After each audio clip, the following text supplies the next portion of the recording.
This video was sponsored by BetterHelp. How's it going, everybody? Too Spooky here, and in this video today, we are going to be counting down the top 10 strongest quirks in My Hero Academia. This is a video I've been wanting to do for a while, and I decided it's finally time to make it happen. Now, before we get into the actual list, there's a few things you need to keep in mind. The first thing would be that my pronunciation of different Japanese names and phrases is terrible, so I'm likely going to mispronounce a few things throughout the video. Next, I need to quickly go over what characteristics are required for a quirk to be eligible for this list. Because this list is counting down the strongest quirks, the quirk in question needs to be rather powerful in some aspect. You see, for a quirk to truly be one of the strongest, I believe it needs to be able to do one thing. It needs to be able to cause a significant amount of damage to either people or the environment or both. Because if a quirk isn't able to cause any damage, I don't believe it can be considered one of the strongest. This is of course on a case-to-case basis, because some of the quirks on this list fall into a different category of what could be considered damage. That's a lot of damage! How about a little more? However, as you'll see, what I believe are the strongest quirks are those that I believe can cause the most damage or affect the most people. Now that's a lot of damage! Whether a quirk is used for good or for evil is not a factor in deciding their placement, as I'll likely provide reasonings for both hero and villain scenarios if necessary. There will be spoilers in this video for both anime and manga, so if you do not wish to be spoiled, please click away from this video. And finally, I quickly wanted to mention that I will be making another My Hero Academia top 10 once this video hits 3,000 likes. And that top 10 will be the top 10 worst or weakest quirks. So feel free to drop a like now if you want to see that video eventually come to life, or feel free to drop a like after watching this entire video to decide if it's truly worthy of that like. Either way, it's time for us to jump right into the list. Number 10. Manifest. This quirk belongs to Tamaki Amajiki. Simply put, this quirk allows its user to temporarily develop or manifest characteristics of anything the user had eaten previously. These manifestations are also essentially different temporary transformations that can occur anywhere on the user's own body, such as eating takoyaki and then being able to manifest tentacles. These transformations are also not limited to just one manifestation. The user can eat multiple different things and then subsequently use the transformation of each of these different things anywhere on their body at any time, so long as the objects are still digesting in the user's stomach. The user can also mix these different manifestations together to create new and interesting techniques, and the objects that the user can manifest are also not limited to only food, as we've seen him use manifest with a crystal taken from someone else's quirk. So it seems as long as the object can be consumed in some way, it can be used as a weapon. Personally, I think this quirk is pretty underrated, simply because the possibilities with this one are seemingly endless. Essentially, anything that can be consumed by the user can be transformed into a potential weapon or technique. So instead of going on and on about every possibility, let me just name a few examples as to why this quirk could easily be one of the strongest. We've already seen that various foods, or animal meat, can be manifested into that animal's respective offensive or defensive characteristics. So in theory, the user could consume something like a bee to transform their arm into gigantic stingers like a real-life bee drill. Or he could eat snake meat to develop venomous fangs or an extendable neck like Orochimaru from Naruto. With this quirk, you automatically have every animal's natural weapons or defenses at your disposal. Because there are countless dangerous animals in the world, assuming these same animals exist in the My Hero Academia universe, each of these animals could easily make the user of this quirk an unstoppable hero or a ruthless villain. Now, this alone wouldn't make this quirk one of the strongest in my opinion. However, what I do believe makes this quirk one of the strongest would be the fact that other objects can be manifested, such as those crystals from the crystallization quirk. I want to clarify that we don't know this for sure, but if the user can consume and manifest these crystals, they can likely do this for any object in the the world. Imagine the user swallows a piece of steel. They then have the ability to transform their body into steel. The possibilities are honestly endless if this is the case. The user could even go as far to eat something like uranium or a separate nuclear substance to transform themselves into a radioactive bomb, which would be devastating if the quirk's user were a villain. This already makes me believe that this quirk is worthy of being in the top 10 strongest. But I believe this quirk could go even further. What if, and this is a big what if, the user is able to manifest other quirks simply by consuming the DNA of another person? You see, the crystal that Tamaki consumed was taken from Yu Hojo's quirk, crystallization, which means that these crystals could be considered an extension of Yu Hojo's body, and therefore his DNA. If this were the case, Tamaki was able to manifest the crystallization quirk through Yu Hojo's DNA, meaning he could likely do this with other people's quirks as well. Say for instance, he consumed some of Bakugo's hairs. This could potentially mean that Tamaki could manifest explosive sweat and ignite it just like Bakugo, meaning this manifestation quirk could essentially be a way to temporarily copy other quirks similar to the copy quirk, but to a much greater extent. Because of that possibility and the many other possibilities with this quirk that we didn't even mention, I can't help but believe this is one of the strongest. However, this quirk does have a handful of downfalls, and a lot of what I said earlier is only speculation. Like I mentioned, this quirk works with objects or food the user consumes. So if the object in question is debatably unconsumable, I doubt the user could use it to their advantage. Because let's be real here, not every person has the iron stomach quirk like Shoe Nice. So it's pretty unlikely that Tamaki is going to be able to consume something like steel or uranium without, you know, dying. So the objects are limited to foods or objects that are safe, or at the very least relatively safe, for the user to consume. So unless Manifest also grants the user the Iron Stomach quirk as a little bonus, the potential for this quirk is unfortunately limited. The other big drawback would be the fact that this quirk requires outside sources, which in this case is food and objects. To even use this quirk at all, you need to eat. Because if you get caught in a sticky situation on an empty stomach, you're completely fucked. So the user of this quirk either needs to constantly have something in their stomach, which also means that the user likely needs to carry food with them at almost all times. So that right there automatically gives this quirk a pretty large handicap. Depending on the ability you want to manifest, you also need to pick and choose what foods you eat, and possibly go out of your way to get certain foods or objects that may be harder to acquire. And if you're in a dire situation, you may even run out of food, or mid-fight your stomach could finish digesting and you no longer have anything to manifest. So bottom line with Manifest, it has so many different possibilities and potential manifestations, some of which are even powerful enough to take down the strongest of enemies. However, this quirk also has just too many downfalls for me to put it any higher than 10 on our list. But regardless, because it has the potential to be so powerful, Manifest is our pick for number 10. Number 9.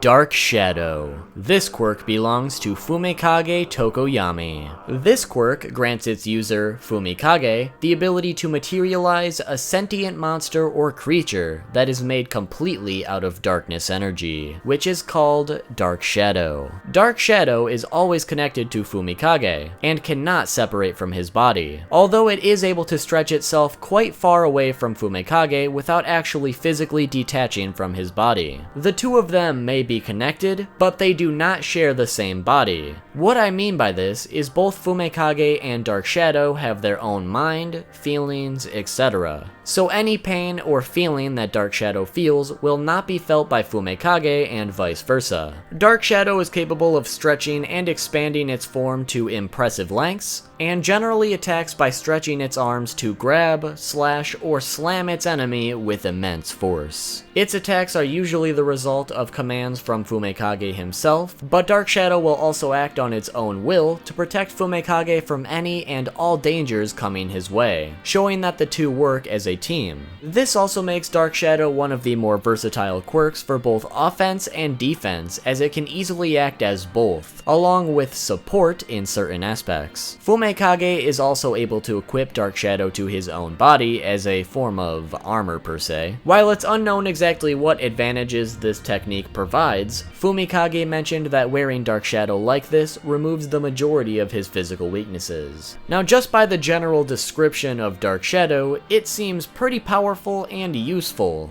but nowhere near the top 10 strongest, right? That's because there's a little bit more to this quirk. What can potentially make Dark Shadow beyond powerful would be darkness itself. Or better put, Dark Shadow's potential comes from the amount of light in the area. The less light, the more powerful Dark Shadow will be. Under a great amount of light, such as under the sunlight, Dark Shadow is rather small and docile in nature, which makes it much easier for Fumikage to control. However, even under a great amount of light, Dark Shadow is still exceptionally good at protecting Fumikage from different attacks, but when it comes to offense, Dark Shadow isn't near as strong as usual. However, that doesn't mean it's completely hopeless either, as it can still deal a good amount of damage. But when it comes to barely any light, or even complete darkness, Dark Shadow becomes what can only be described as a raging monster. In the darkness, Dark Shadow becomes massive in size, and with this immense size boost, its strength also greatly increases. We saw from just one brief appearance that this monster version of Dark Shadow is able to easily chop multiple trees down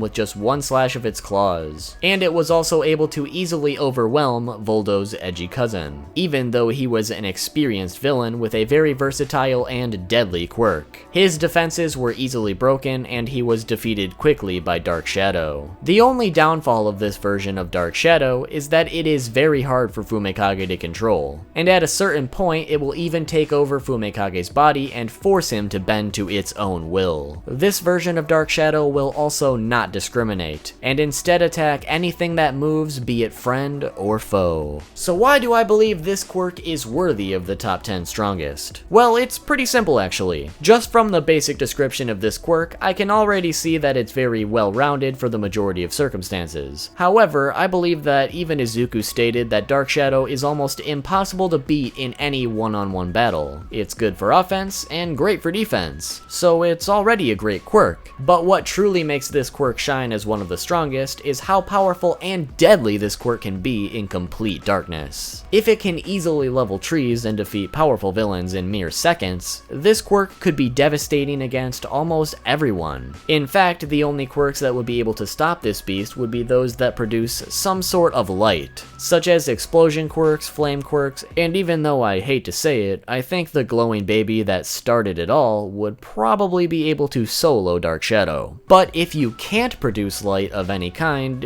you better prepare your anus. To take this even further, we also need to keep in mind that Fumikage has virtually no control over Dark Shadow in complete darkness. At least, not right now. But what if down the line Fumikage was able to control Dark Shadow while it's this powerful? I feel like this will likely be possible in the future after intense training, and after he's able to control this terrifying power, I believe Fumikage could easily be strong enough to stand with the top 10 heroes. So because of the overall versatility and destructive capabilities of this quirk, Dark Shadow will be our number 9. Number 8. Dabi's unnamed flame quirk and Hellfire. These quirks belong to Dabi and Endeavor respectively. I just wanted to start this out by explaining that these quirks are different, and I completely understand that, but they are both fire-based and strikingly similar from what we've seen, so I'm just going to group them together for now. If it's ever revealed that one of these quirks is significantly stronger, then this would be a different story. But to start with the basics, both Hellflame and Dabi's quirk grant them the ability to generate flames from anywhere on their respective bodies. Dabi's flames are blue, while Endeavor's flames are orange. As far as what the quirks are capable of, we've seen a little bit more with Hellflame, so I'll start with Dabi's quirk. Dabi's quirk allows him to create blue flames, which were mentioned to be extremely hot. So it's possible their blue coloring could mean that they are hotter than Endeavor's flames, but that's just a possibility. From what we've seen, Dabi is able to produce an immense amount of these flames with little to no effort from any part of his body, and these flames also travel rather quickly, as seen from when he touched a tree in the forest and a large forest fire quickly spread, creating a huge wall of flames in a very short time.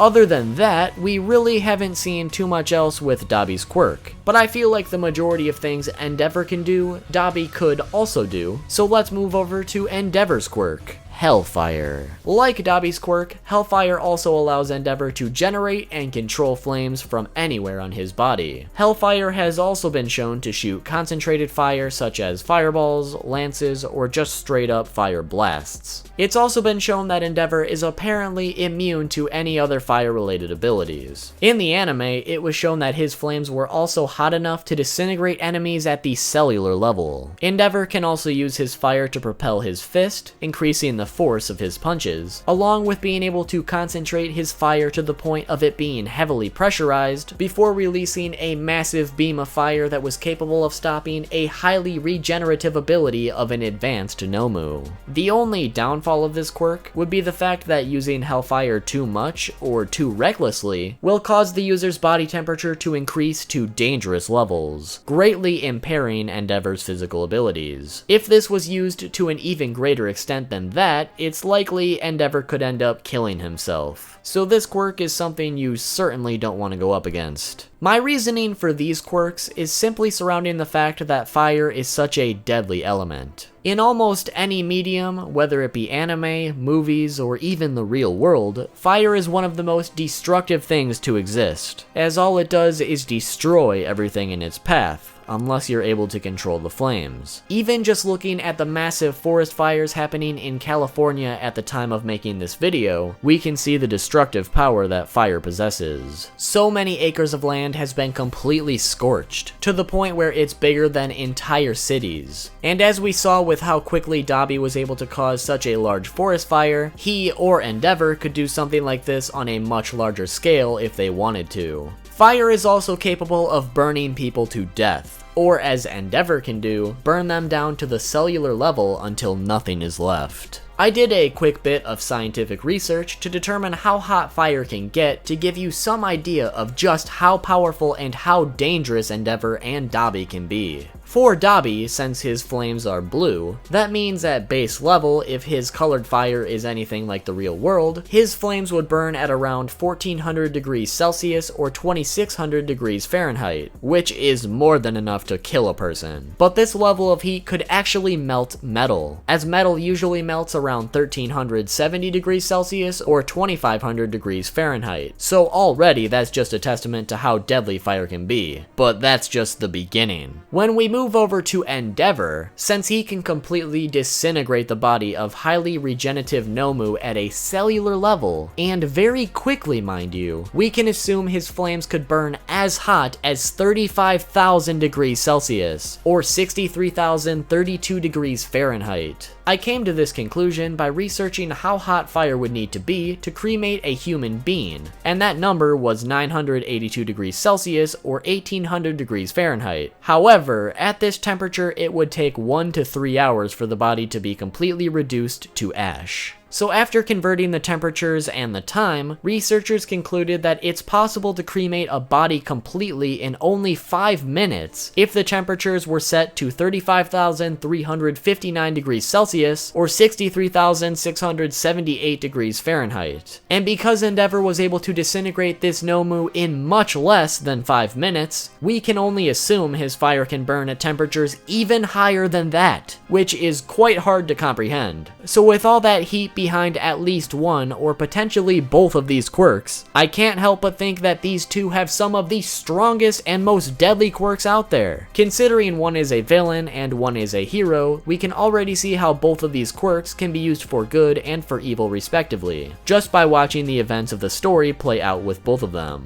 So in conclusion, because of just how dangerous and deadly fire can be to both the environment and people, I feel it is without a doubt one of the strongest strongest quirks in the series. There are also very few quirks that could even compete with fire without being at a disadvantage, so that's just a bonus. Because of all that, these two quirks burn in at number 8. Number 7. Creation. This quirk belongs to Momo Yaoyorozu. Creation allows its user to create any object, including organic material, from any part of their body. However, this excludes living creatures of any kind. This is done by breaking down body fat at the molecular level, which is then converted into the material Momo uses to create various objects. The only requirement, aside from body fat, is that the user needs to understand the atomic configuration of the object they're about to create. So without the atomic configuration of an object, it's impossible for the user to create it, even if they can visualize it and how it works. Similar to Manifest, Creation is a quirk with literally endless possibilities. However, Creation allows the user to do a tad bit more than Manifest, which is why it's higher on the list already. The main difference between those two quirks being that Creation creates various objects for use outside the body, while Manifest alters the user's own body. Because Creation is so versatile in terms of every little thing it could possibly create, it could be used as a very heroic or villainous tool, both of which could cause massive amounts of destruction depending on the objects that could be created. For instance, if the user really wanted to, they could legitimately create nukes out of their body. That right there should be enough to explain why this could be so powerful. But aside from that, even on smaller scale, in any situation the user could create any weapon they wanted to, pull a minigun out of their chest, create an RPG on the spot. It's honestly endless possibilities, and we could be here all day thinking of hypotheticals. Because of all the potential weapons this quirk could create, along with all the potential helpful objects it could also create, I have no choice but to think it's not only one of the most versatile quirks, but also one of the strongest in the series. Especially considering right now, Momo is rather inexperienced, meaning a more experienced user could do so much more than she already has, and she's done a lot. However, although this quirk may be quite strong and useful, I cannot place it any higher on this list because it does have a few downfalls. First, because it requires body fat, Momo is required to eat quite a bit of junk food, so that she always has a healthy amount of body fat to use for creation at any given moment. So if the user doesn't severely overeat, it's pretty likely they're not going to have much material for creation. On that note, it's possible that overuse of this quirk could also exhaust the user's body fat completely, to the point that it takes other organic material like muscle instead, meaning that if the user is very reckless, it could end up causing permanent damage to their body or even death.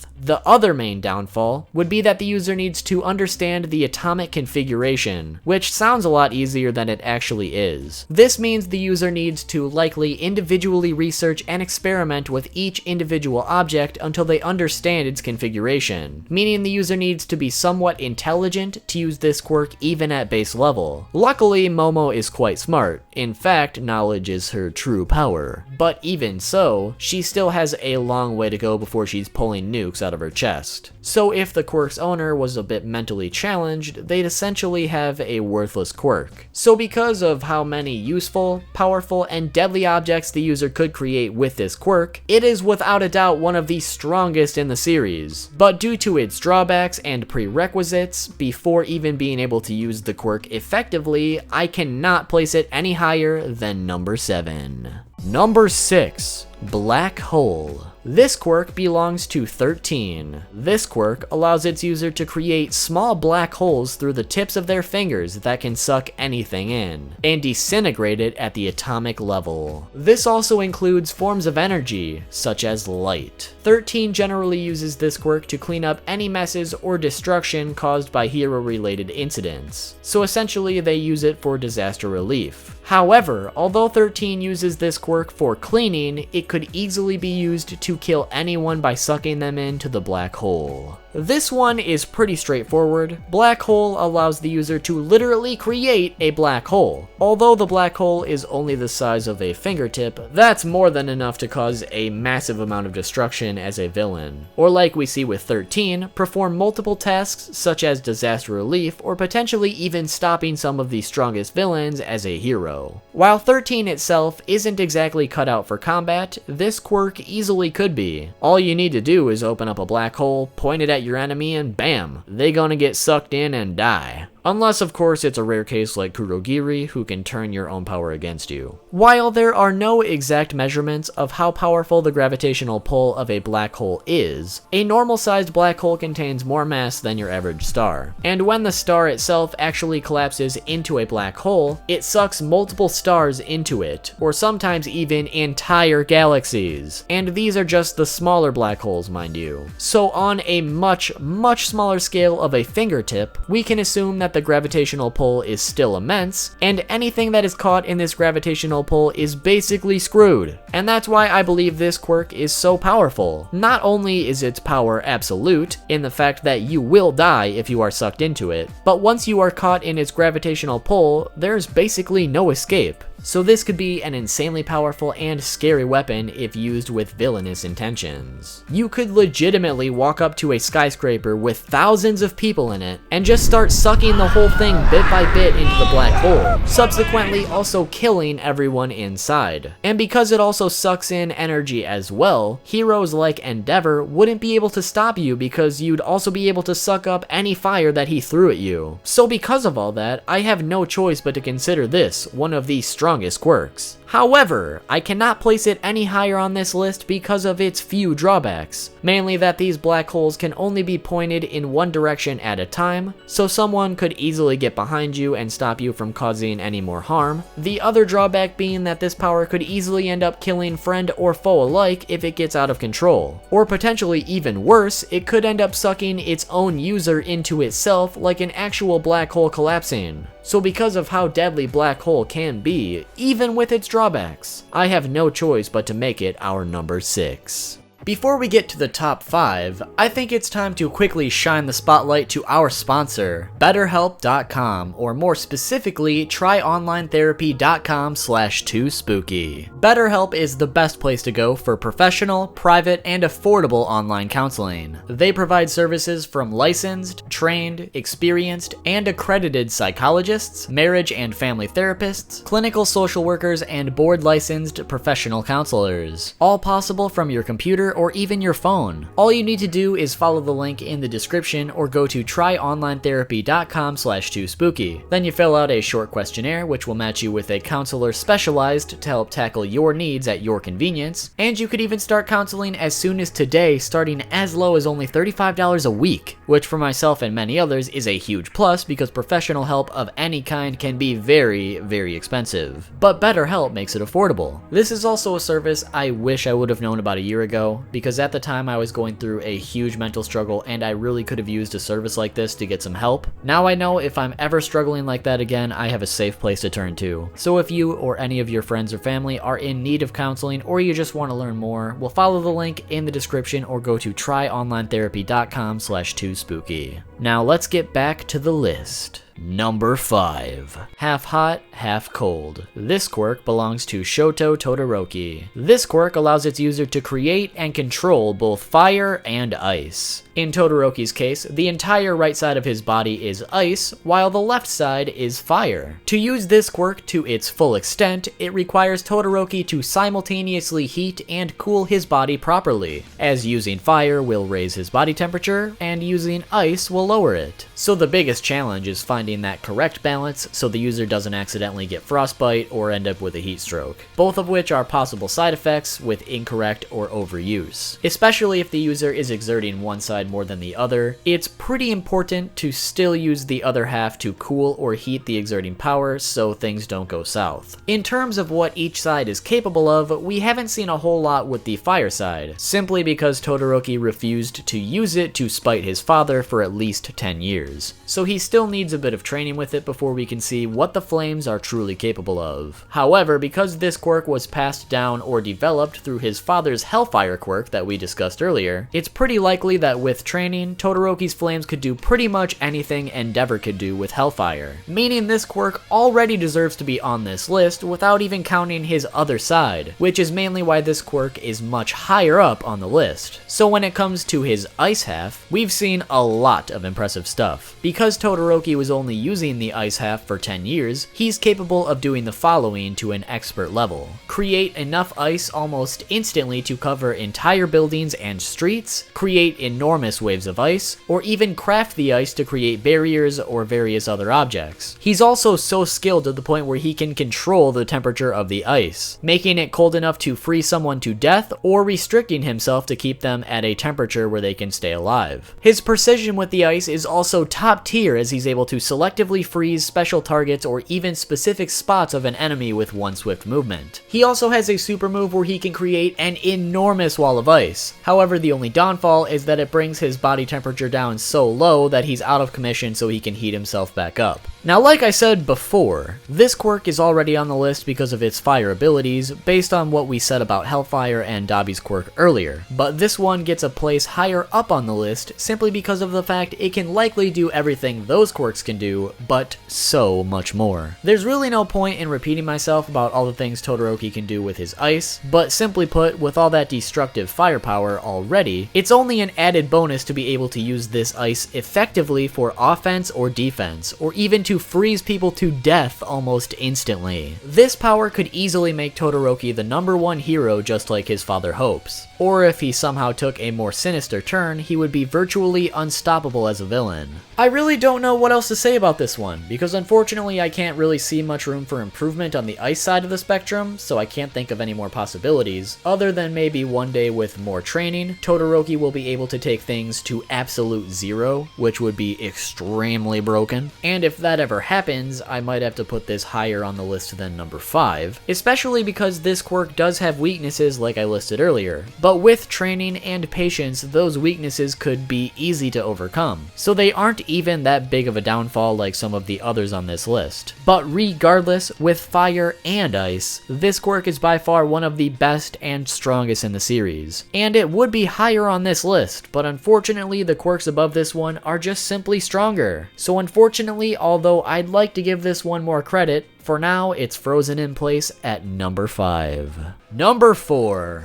Brainwashing. This quirk belongs to Hitoshi Shinzo. Brainwashing allows its user to completely control anyone who answers one of the user's questions verbally, which will then allow the user to verbally command the brainwashed victim to do whatever he wants. The user is also able to selectively decide when he wants to control someone. So for instance, he can ask you questions normally, and answering them will not end up brainwashing you so long as Shinzo wills it not to. So far, a limit to how long someone can remain brainwashed has not been shown. However, it is possible for Shinzo to control multiple people at once. While the victim is being brainwashed, they are essentially conscious within their own mind, but in a daze of sorts. So they can't call out or do anything except just accept the fact that they are being controlled. It should be noted that after a victim is no longer being controlled, pretty much all of them had no memory of what happened while they were being controlled, but they did realize they were being controlled after being released from said control. The only two downfalls would be the fact that the potential victim is only controlled if they answer the question or speak. So if the potential victim remains silent, they cannot be controlled. The other downfall being the fact that a large amount of sudden pain to the victim is enough to snap them out of their brainwashed state. But let me take a second here to say Izuku's quirk ghosts snapping him out of his brainwashing is complete horseshit.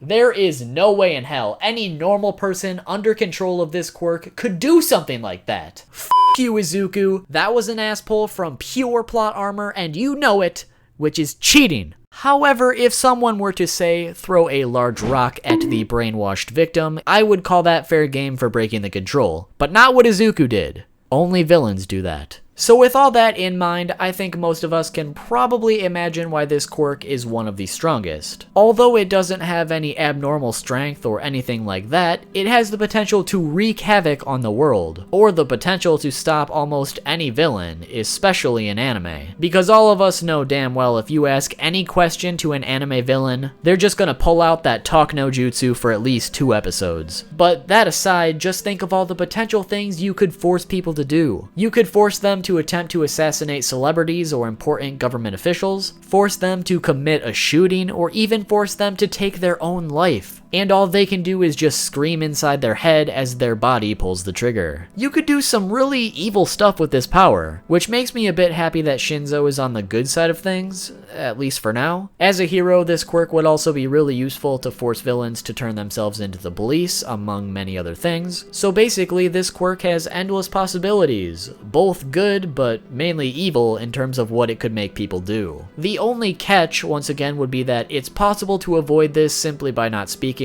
So if you were on a quest for world domination, it would only take one previously controlled victim to tell the world how they were brainwashed, and boom! Nobody would ever speak. Therefore, you have no leverage. I suppose it's also possible that this brain control has a predetermined time limit, in which case this quirk may not be as good depending on how long that time actually might be. Or maybe there's even a limited range on how far away a victim has to be before they are no longer brain controlled. But even with those downfalls, I still believe this quirk is without a doubt one of the most powerful, just considering the possibilities of what it could make people do. But because of the downfalls and the quirks that are above this one, it will remain silent at number 4. Number 3. Overhaul. This quirk belongs to Kai Chisaki. Overhaul allows its user to disassemble and reassemble anything, from living things to inanimate objects, which can only be done through physical contact with the user's hands. After disassembling something, the user is also able to reassemble it differently from its original form. This disassembling and reassembling can be anything from touching a person and making them explode, or killing them in some other brutal fashion, fusing them to another object, curing someone's illnesses, reviving people per se by reassembling them back to a living state of being, fusing himself with other people or objects, and even restructure any part of the environment such as the surrounding floor. And that's just scratching the surface of what this quirk could possibly do. So needless to say, this quirk is pretty broken. Basically anything you can possibly touch can be destroyed, rebuilt, or just completely restructured to your own liking, from the environment to any living creature, let alone the fact you can basically bring people back from the dead or cure most illnesses. I really don't need to go any further to explain why this quirk is beyond powerful, so I could just stop here. What are we gonna? Although this was never really clarified in the manga, it might also be possible for Chisaki to use more than one quirk by fusing himself with another person or people. If that were possible, this quirk would be next level broken. But I feel that this is likely not the case. However, as we saw during this fusion, Chisaki is able to gain even more physical strength and speed, and also additional limbs and weapons. So Chisaki could also fuse various weapons into himself to use them if he really wanted to, but bottom line with fusion, it's pretty broken just like everything else in this quirk. I honestly don't even know what else to say about this quirk, because it just has so much potential with all the things it could disassemble and reassemble. The only downfalls with this quirk are the fact that it requires physical contact with Chisaki's hands. So if he can't get up close and personal, there's not much he can do. Except, you know, restructure the ground underneath his enemies to possibly trap them so he can just waltz up and reassemble them into a pile of goo. So even his downfall is basically broken. Just everything about this quirk is broken as heck. The only true downfall is that this quirk can only be used with Chisaki's hands, and as we saw in the manga, his hands were cut off. So basically, he's now a quirkless man. So the only possible way to truly get around this quirk is to cut off the user's hands. Should be easy enough, right?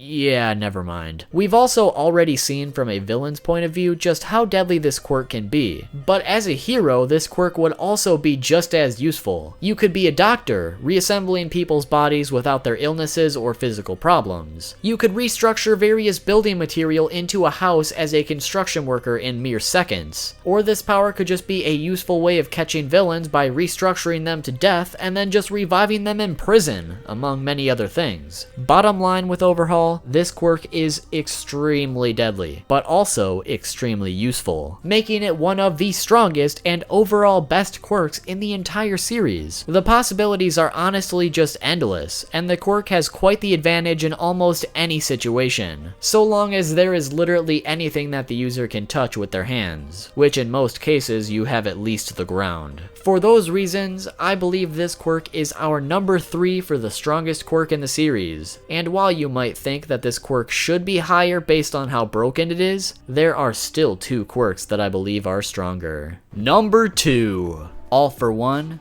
and One for All. These quirks belong to All for One and Izuku Midoriya, respectively. Let's start with All for One. All for One is a quirk that allows the user to steal another person's quirk and use it as their own. The number of quirks they can steal is also seemingly infinite, meaning they can have literally as many quirks as they like. This also allows them to mix and match various quirks to come up with techniques that originally would not be possible without the use of various quirks. The additional ability of this quirk is that the user can also gift quirks to another individual, so it can both give and take. While not known for sure, it appears that it's also possible for them to transfer the actual All for One quirk as well. However, we have yet to see this actually happen. Now, on the other side, when it comes to One for All, this quirk was actually created on accident by All for One. In the past, All for One gifted a quirk that could stockpile power to his seemingly quirkless younger brother. Unbeknownst to him, his younger brother already had a quirk that could be transferred to others. These 2 quirks then formed together to create One for All. The exact abilities of One for All are unknown, as it could actually do one of 2 things that has yet to be confirmed. Either A, it gets gradually stronger over time as it's passed from user to user, or B, it gets stronger by passing from person to person, but instead of just getting stronger over time, it gets stronger by taking the person's natural quirk and absorbing it into One for All, essentially meaning it's stockpiling the overall power of other quirks into one powerhouse as it passes from user to user. So for instance, say One for All is passed to someone who naturally has a super strength quirk. One for All will then absorb the super strength quirk into itself, making One for All stronger than it was previously, and then it can be passed on to another person and absorb that quirk and so on. Like I said, we don't know which of these 2 possibilities it actually is, but either one leads to the same outcome, which is the quirk getting stronger as it is passed on one way or another. This quirk also cannot be passed on unless the current user wills it to happen, so it's fairly likely that this quirk cannot be stolen by All for One. Now, in terms of what it can actually do, All Might is the best example of this quirk's potential, considering Izuku is still grasping how to use it properly. One for All allowed All Might to be essentially invincible. Not completely, as he still suffered great wounds from All for One, but in general this quirk allowed him to save thousands and thousands of people, and also defeat numerous villains. In fact, All Might was completely undefeated all the way up to his retirement as a hero. This was all possible due to his amazing strength, speed, and endurance that One for All provided him. And as we've been led to believe, this power grows stronger as it gets passed on. So considering All Might is the 8th user, we can assume Izuku is going to be capable of even more as the 9th. I could go over each individual technique we've seen with All for One, but that would be just wasting unnecessary time considering we've already been here for a while. But if you guys have seen the anime or read the manga, which I'd assume you have if you're watching this, you know what deadly techniques One for All is capable of producing. Now, as to why these 2 quirks are tied at number 2, I believe both of these quirks are pretty evenly matched, or at the very least, they have the potential to be. All for One is an extremely scary power, because its user can steal any power they want. They could even steal every power if they really wanted to, making it so any hero or villain that tries to stop them are automatically rendered completely helpless. And that's not even including all the scary techniques this quirk is capable of producing due to all the quirks it has stolen. It's essentially unstoppable and unrivaled. For instance, just picture this. Every single quirk I listed previously on this list is stolen by All for One. That means all of the strongest quirks in the series and all the scary stuff they're already capable of doing is now mixed and mashed together for even more scary techniques. It basically means this quirk is capable of taking over the world. However, as we saw, it is possible to defeat All for One, and so far the only way to actually do that is with an unstealable quirk, which is One for All.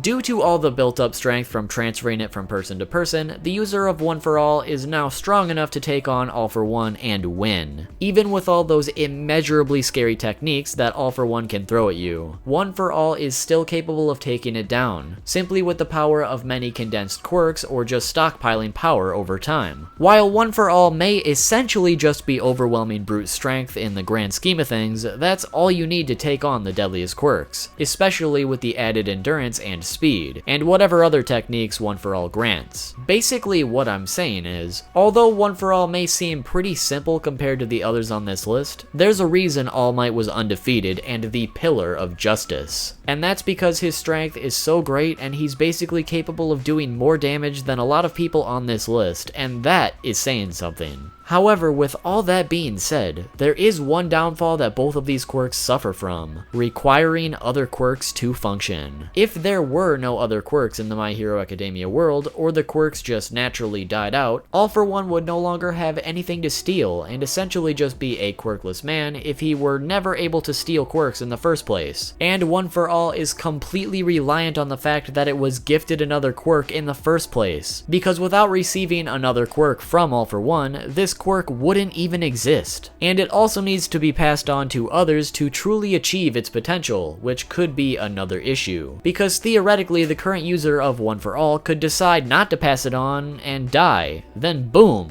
that's the end of that. However, depending on how the actual stockpiling aspect of One for All works, it could potentially make up for this if the quirk simply grows stronger with every person who claims ownership of it. For instance, you could simply pass it from person to person as quickly as possible to store up immeasurable strength in a short time. I'm pretty confident that it doesn't work that way, because that would be pretty stupid and broken, but it's just a possibility. So bottom line with these two, they are both monster quirks in their own way. In terms of just the quirks itself, I would reckon All for One is naturally a better and stronger quirk than One for All, but One for All has the potential to not only beat All for One, but surpass its destructive capabilities. So because of that, All for One and One for All are tied at number 2. At this point, you must be wondering what could possibly be above these two, because those two quirks are basically unbeatable, so what could top that? And the moment that you've all been waiting for, number 1. Rewind. This quirk belongs to Eri. Rewind allows its user to rewind an individual's body to a previous state, which can be any previous state. We've seen that Eri was able to rewind Chisaki so he was no longer fused with Shin, constantly rewind Izuku's damage caused from using One for All at 100%, or even rewind someone to the point where they never even existed. This is done from both physical contact with Eri and also anything in her near vicinity. The source of this rewind apparently comes from the horn on her head, which will glow when using her power. Not much is known about the power right now due to lack of information and the fact that Eri is young and inexperienced, but this quirk is broken! You thought the previous quirks were overpowered? Oh boy, does this one top that. You can basically defeat any person, any quirk, no matter who or what it is. You could even defeat All for One and All Might with this power, simply by rewinding them to a state where they didn't have their powers, or even further to the point where they didn't even exist. The only downfall of this quirk is the fact that its current user is so young and inexperienced. If someone had this quirk and was experienced with it, both hero or villain alike, they would be undefeated. The only potential way to stop them would be to try and assassinate them at a distance, because anything at close range is toast. Since Eri was shown to use this ability on people who weren't even touching her, we can also assume this power could be trained to the point where the radius is expanded to a decent distance, which means anyone within a certain range has the potential to no longer exist at any point in time. You can disagree with me if you want, but personally I don't see how this quirk isn't the strongest in the series, as it has the potential to take down the strongest hero and the strongest villain in an instant, let alone every other person. If that is not the definition of the strongest, if that is not overpowered, if that is not broken as heck, I don't know what is. But with that, Rewind is my pick for the strongest quirk in My Hero Academia. Hopefully you guys enjoyed the video and hopefully you agree with my list. If you didn't, that's okay too, because opinions are subjective, of course. But be sure to comment below what your top 10 strongest quirks would be and why. I'd love to hear your thoughts. Also be sure to drop a like if you enjoyed the video, because once again, as soon as this video hits 3,000 likes, I will add the top 10 worst quirks in My Hero Academia to my to-do list. So if you guys want to see that that video eventually happen, well, be sure to United States of smash that like button. Also, be sure to subscribe and hit that bell so you can be notified when that video comes out, along with being notified whenever I upload new anime-related content. Be sure to follow me on Twitter to keep up with the channel or any other social media, links below as always. And before we go, I once again wanted to quickly thank our sponsor, BetterHelp. Once again, if you are ever in need of any type of professional counseling, please make sure to follow the link in the description or go to tryonlinetherapy.com/toospooky to get started today. They are an amazing service that I would use myself if I was ever in need, and I'm so happy that they reached out to me because I think they are a fantastic and necessary service that is easy and convenient. But with that, the video is over, guys. If you want to see some more Too Spooky content, well, click here for my previous top 10, the top 10 wasted devil fruits in One Piece, or click here for 101 facts about My Hero Academia. Thanks for watching. See you next time.